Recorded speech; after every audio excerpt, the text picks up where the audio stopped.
Hey guys, welcome to Manifesting Better. I'm back with another video and another topic that needs to be addressed. I also have an Instagram account, the link for that is in the description box below. Coaching is also available, the link for that too is in the description box below. In this video, I want to talk about 3 common habits great manifestors have. Now, this will be habits that I have seen in myself. This will be habits I have seen in my clients. I have dealt with a lot of them, around 5,000 plus. This will be habits which I have seen in fellow coaches who are great at manifesting. And of course, there are going to be some people who will have different extensions of these habits. But these 3 things I have seen are always there present in someone who is successful at creating the life the way that they want. Always I have seen this happen. So if you don't have this any of these, it would be great that you get them in your life, because it will not just amplify your manifestation process, it will make sure that you become a greater and a better person. It will also improve your self concept in total. So let's get into it. The first common habit that all great manifestors have is self honesty and self awareness. Now, this is going to seem like a normal thing that, okay, I'm always honest with myself, but we are probably not. When we manifest something, anytime we are going after manifesting something, the desire to manifest that thing is not purely a desire. And that's okay, because that's fine. All of us, me included, everyone, every time we are going to want something in our life, there is going to be something involved there. It will be either attachment, it will be insecurity, it will be fear, it will be want, it will be ego, it can be feeling rejected, it can be a story of abandonment. And all these things are okay as long as you accept that that's there, that's fine. All this doesn't mean that you cannot get what you want. It just means that you need to work on some of these things which are not really helping you, so that what you want comes faster. But self honesty is the most important thing as you go forward, because what you will see is a lot of times we lie to ourselves. We say that we are not doing something when we are. We say that we are not moving forward with something when we are. We are hurting our process. We are getting into journeys and situations which are not really healthy for us. We are settling. We are putting ourselves down, and we don't accept it.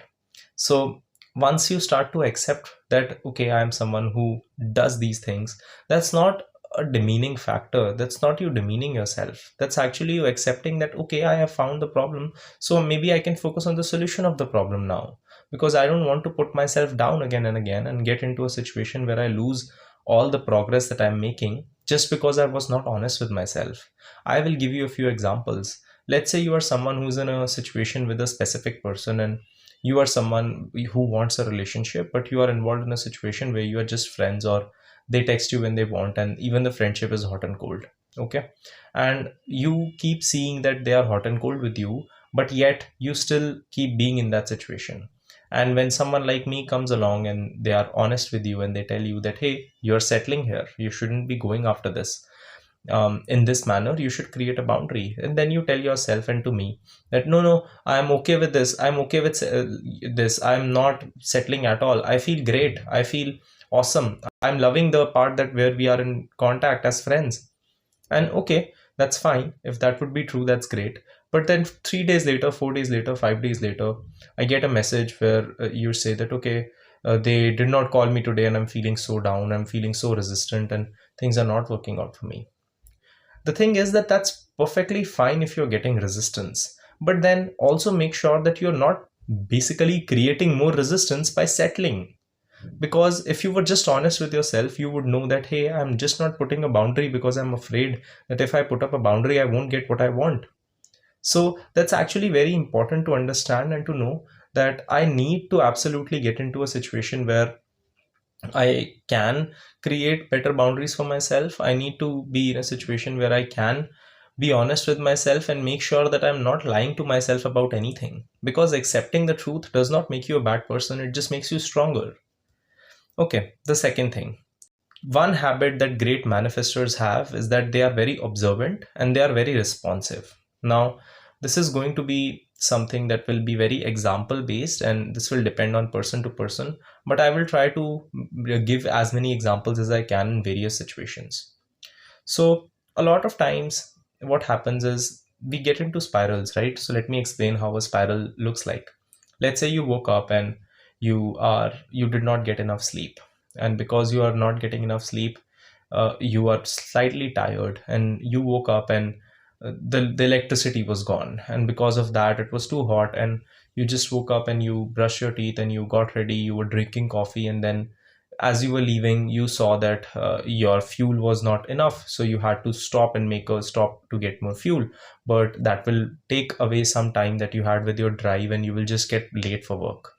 As you are going there, you stop for fuel, there is a slight line there, and you start and you go there, and then what happens is that you scream at the person who's helping you with the fuel or whatever it is, depending on where you are at, because in different countries it's different ways where how you put fuel.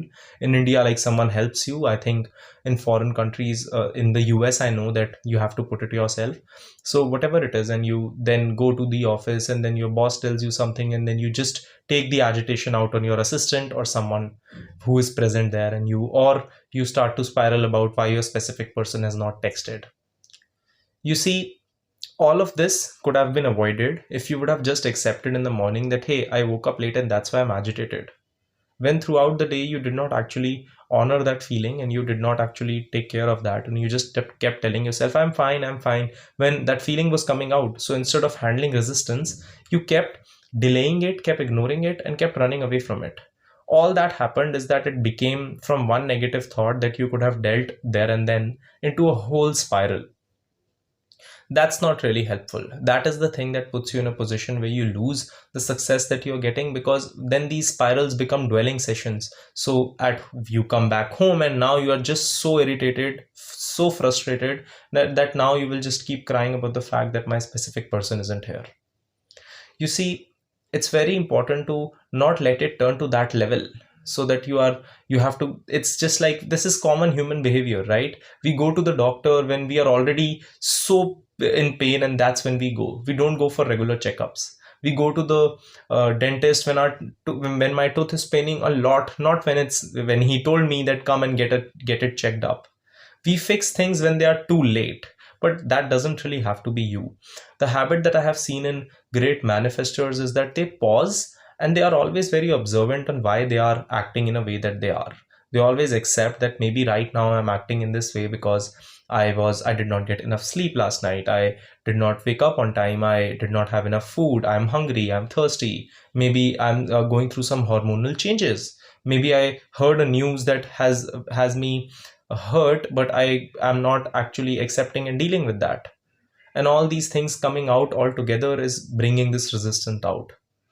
And once we, I am including myself in the people who are great observers, who are manifesting great things, is then we are very responsive towards it. So once I understand that, okay, maybe I did not sleep well and that is why I'm reacting, that doesn't mean that those feelings will instantly go away.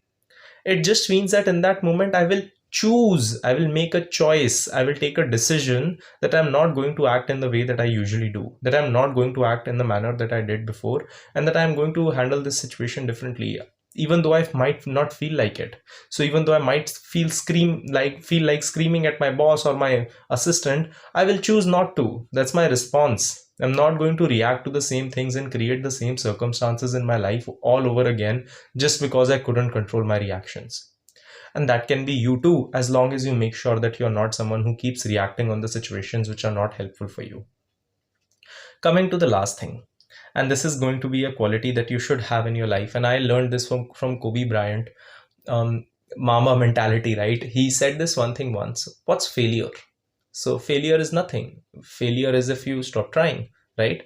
So people who are great at manifesting never consider anything as final until it's exactly what they want. And this is something that I have seen a lot. So we think that it's always going to be easy, and a lot of times it is. A lot of time manifestations can be effortless when you don't have resistance towards it, when you don't have trauma towards it, when you are feeling that things are going good for me, when my belief system aligns with it. So of course manifestations are going to be faster for me. But then there is also a probability that when you are going to get involved in a situation, you are not going to be someone who's going to like that. And when you are going to go in there might be a circumstance that pops up, or some feelings that pop up, or something that comes up that you don't like.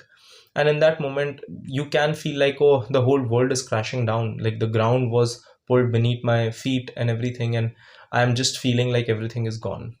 Everything is not gone. That's not final. That's just a circumstance that you can easily say that is a bridge to what I want. And in that moment, yes, you can feel resistant, but that's totally fine. You can keep feeling resistant and still get what you want.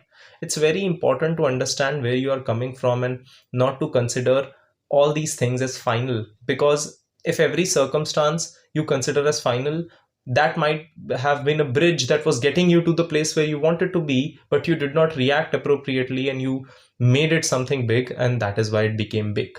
I intend actually that you get these qualities in your life, and I will see you guys in the next video. Click the like button if you liked the video. Subscribe and turn the notifications on for more such content. Comment down your video suggestions and I will see you guys in the next one.